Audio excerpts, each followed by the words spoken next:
ஒரு வழியா சேவை செஞ்சு இறங்கியாச்சு. பட்டாசு வாங்கணும். இந்த ஆட்டோக்காரங்கிட்ட கேட்போம். நீ ஆட்டோக்காரனே பட்டாசு வாங்கணுண்ணே, எங்கே வாங்கலாம்? பட்டாசு கடையில் தான் வாங்கணும். உங்களுக்கு தெரிஞ்ச கடையை சொல்லுங்கண்ணே. எனக்கு தெரிஞ்ச கடையா? எனக்கு தெரிஞ்ச கடை ஆளை பார்த்தா ஆள் நல்லா டிப்டாப்பாக இருக்கான்.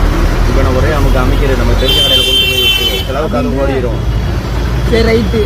பட்டாசு கடை தானே, உனக்கு தெரியும் என்னென்ன சரக்கு வேணுமோ எல்லா சரக்கு எடுத்துக்கலாம். செவ்வாய்க்கிழமை உள்ள கடை பாதி கடை நமக்கு தெரிஞ்ச கடை தான். அப்புறம் என்ன, உனக்கு எவ்வளோ பட்டாசுனாலும் வாங்கிக்குவோம்ப்பா, ஒன்றும் பிரச்சனை இல்லை. என்ன பட்ஜெட்டு எதிர்பார்க்குறீங்க தம்பி? ஒரு 250 ரூபா பட்ஜெட்லண்ணே. நம்ம ஏரியாவில் எப்படி 250 ரூபா சொல்கிறாங்க, இந்த ஏரியாவில் 150 ரூபா தானே இருக்கும். 150 ரூபாயா? வாங்கிடலாமா?